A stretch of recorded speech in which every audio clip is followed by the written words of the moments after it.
Hello guys, तो कैसे हैं आप लोग। आई होप अच्छे होंगे।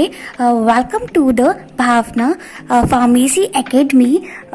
तो पिछली वीडियो में हम लोग ने पढ़ा था कि सिंथेटिक ड्रग और नेचुरल ड्रग की डेफिनेशन क्या होती है। तो इस वीडियो में हम पढ़ेंगे कि नेचुरल ड्रग के रिसोर्सेज कौन कौन से होते हैं जहाँ से हमें नेचुरल ड्रग्स ऑब्टेन होती हैं, मतलब मिलती हैं। ठीक है, तो इसलिए ये थोड़ा सा 4-5 पॉइंट्स का आंसर होगा और 4-5 पॉइंट्स जो होंगे उसमें ऐड होंगे कि किस किस रिसोर्सेज से हमें ये प्राप्त होती है, किस किस रिसोर्सेज से हमें ये ऑब्टेन होती हैं। ठीक है, तो बहुत ही ज़्यादा सिंपल तरीके से आपको एग्जाम में लिख करके आना है और बहुत अच्छी तरीके से लिखेंगे मुझे पता है, और अच्छे से पढ़ेंगे भी। तो सबसे पहले जो पहला रिसोर्सेज है वो है हमारा प्लांट।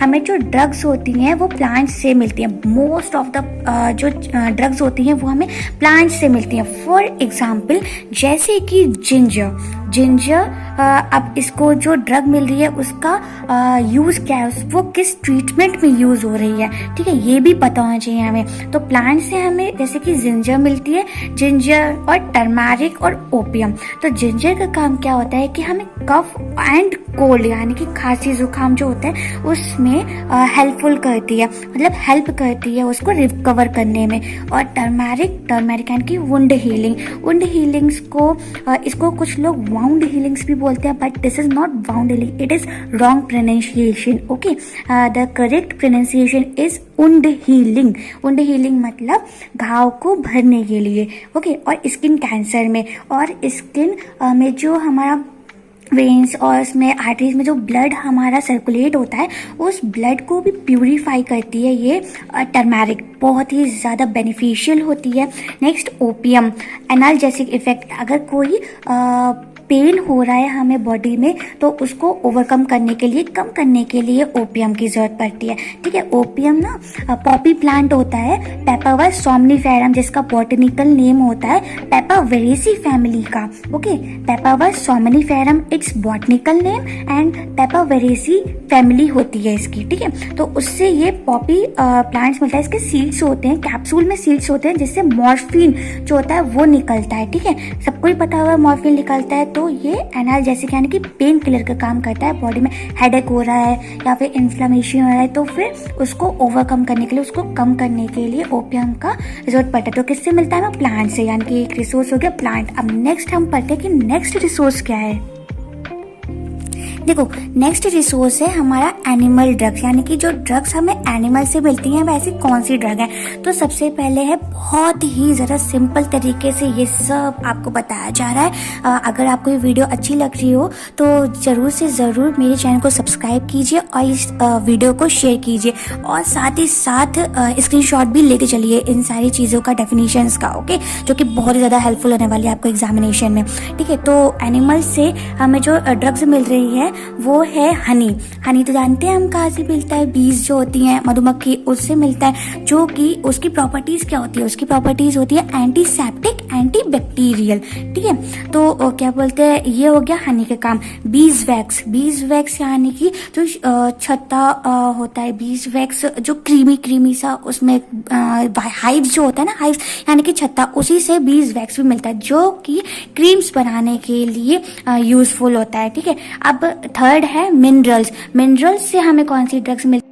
ओके, तो मिनरल ड्रग से हमें कैलामाइन मिलता है, कैलामाइन लोशन। ठीक, कैलामाइन मिलता है, फिर कैलामाइन को हम कंपाउंड करके मैन्युफैक्चर करके कैलामाइन लोशन बनाते हैं जो कि यूज़ होता है इचीनेस में, यानी कि इचीनेस को रिमूव करने में, जो कि होती है सनबर्न्स, यानी कि धूप से जो लोग इचीनेस हो जाती है, रेडिश हो जाती है स्किन, तो उसमें खुजली हो जाती है, तो उस वजह से इचीनेस यानी कि खुजली हो जाती है। इस वजह से कैलामाइन लोशन यूज़ किया जाता है उसको ओवरकम करने के लिए, ओवरकम मतलब उसको कम करने के लिए। ठीक है, उसके बाद बेंटोनाइट है ना, ये लग्जेटिव और डर्मेटोलॉजिकल प्रॉब्लम्स को रिमूव करता है और कम करता है। डर्मेटोलॉजिकल प्रॉब्लम्स यानी कि स्किन से रिलेटेड ही जो प्रॉब्लम्स होती हैं उनको ओवरकम करने के लिए यूज़ होता है। सिंपल भाषा में पढ़ेंगे तो आराम से याद हो जाएगा बिल्कुल।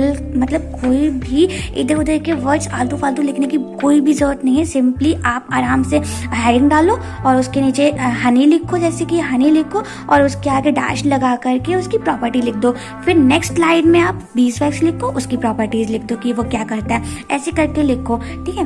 तो इम्प्रेशन जो है ना एग्जामिनर के ऊपर वो बहुत अच्छा पड़ता है। तो अब नेक्स्ट हम बात कर लेते हैं मैराइन, यानी कि सी जो होता है ना समुद्र वगैरह, उसमें से कौन कौन सी ड्रग्स हमें मिलती हैं। तो जो मैराइन होता है यानी कि सी, उसमें क्या पाया जाता है, समुद्र में शेल फिश होती है एक, तो उससे हमें ग्लूकोजामाइन और ओमेगा 3 फैटी एसिड जो होते हैं ना वो मिलते हैं उस शेल फिश से। तो अब सेलफिश जो होती है वो ग्लूकोजामाइन और ओमेगा 3 फैटी एसिड देती है। अब ग्लूकोजामाइन क्या करता है, ग्लूकोजामाइन ना फॉर मेकिंग कार्टिलेजेस, जो हमारे कार्टिलेजेस होते हैं ना उसको फॉर्म यानी कि बोन्स और कार्टिलेजेस जो होते हैं इनको बनाने में हेल्प करता है। तो कितना ज़्यादा यूजफुल हुआ ना ये हमारे लिए। और ओमेगा 3 फैटी एसिड क्या करता है, इट इंक्रीज गुड कोलेस्ट्रॉल, यानी कि एक होता है बैड कोलेस्ट्रॉल, एक होता है गुड कोलेस्ट्रॉल जो हमें एनर्जी प्रोवाइड करता है। अच्छा, बैड कोलेस्ट्रॉल क्या होता है, बैड कोलेस्ट्रॉल जो हमारे चर्बी का काम करता है, फैट का काम करता है, जो जम जाता है ना और चर्बी बढ़ाता है, ओबेसिटी मोटापा बढ़ाता है, दैट इज बैड कोलेस्ट्रॉल, ठीक है। और गुड कोलेस्ट्रॉल हमें प्रोडक्शन में भी हेल्प करता है, मतलब इंटरनल ऑर्गन्स की प्रोडक्शन में भी हेल्प करता है, इस वजह से इसे गुड कोलेस्ट्रॉल कहा जाता है, ठीक है। और नेक्स्ट है माइक्रो ऑर्गेनिज्म। अब माइक्रो ऑर्गेनिज्म आप सोचेंगे बैक्टीरिया, वायरस, फंजाई, इससे तो आजकल जो बीमारियां निकल रही हैं वही होती हैं, लेकिन नहीं, ये ऐसा नहीं है। माइक्रो ऑर्गेनिज्म से हमें बहुत सारी ड्रग्स भी मिलती हैं, जैसे कि एंटीबायोटिक एक एंटीबैक्टीरियल जो होता है ना एजेंट्स, उसी की कैटेगरी का है एंटीबायोटिक, जो बैक्टीरियल इन्फेक्शन को रोकता है ना, ग्रो करने से। तो कौन सा एंटीबायोटिक मिलती है, पेनिसिलिन, सुना होगा, बहुत ही फेमस है पेनिसिलिन, जो कि किससे मिलती है, एक फंगस होती है जिसका नाम होता है पेनिसिलियम नोटेटम। ये 12th की बुक में भी लिखा हुआ है कि ये किसने डिस्कवर किया था, कौन से ईयर में डिस्कवर किया था, ये होता क्या है, इसका नाम क्या है, कौन सी फंगस है और इससे क्या मिलता है, ठीक है। तो पेनिसिलिन जो है वो एक फंगस है और पेनिसिलियम नोटेटम ये एक फंगस का नाम है जिससे हमें पेनिसिलिन मिलती है, एक एंटीबायोटिक प्रॉपर्टी रखती है। और इसे फर्स्टली किसने डिस्कवर किया था, अलेक्जेंडर फ्लेमिंग्स ने इसे डिस्कवर किया था। कौन से सन में, यानी कौन से ईयर में, इन 1928, ठीक है। तो ये हो गए हमारे, बहुत ही सिंपल तरीके से आपको लिखना है कि क्या क्या चीज़ें कब कब हमें लिखनी है। सबसे पहले तो आप इंट्रोडक्शन दे देना फार्माकोग्नोसी का, उसमें फार्माकोग्नोसी 2 पार्ट से मिलकर बना होता है, उसके बारे में बता देना, फादर बता देना, इंडिया और यूनिवर्स के फादर कौन है। उसके बाद ड्रग की 2 पार्ट में डिवाइड होते हैं, जो नेचुरल ड्रग और सिंथेटिक ड्रग। नेचुरल ड्रग्स के ये जो पार्ट्स हैं ये बता देना, उसके बाद फिर आप सिंथेटिक ड्रग की डेफिनेशन लिख देना, सिंपल, बहुत ही आसान। अब मैं अपना फ़ोन वर्टिकल कर दे रही हूँ ताकि आपको स्क्रीनशॉट लेने में आसानी हो जाए। आई होप आपने स्क्रीनशॉट ले लिया होगा। तो कैसी लगी आपको ये वीडियो ज़रूर बताइएगा, और एग्जामिनेशन पॉइंट ऑफ व्यू से ये बहुत ज़्यादा हेल्पफुल होने वाली है। अपने नोट्स तैयार करते हुए चलिए, मैं ऐसे ही नोट्स आपको हमेशा प्रोवाइड करती रहूँगी। शेयर करना बिल्कुल ना भूलें और सब्सक्राइब करना भी बिल्कुल ना भूलें। Thank you.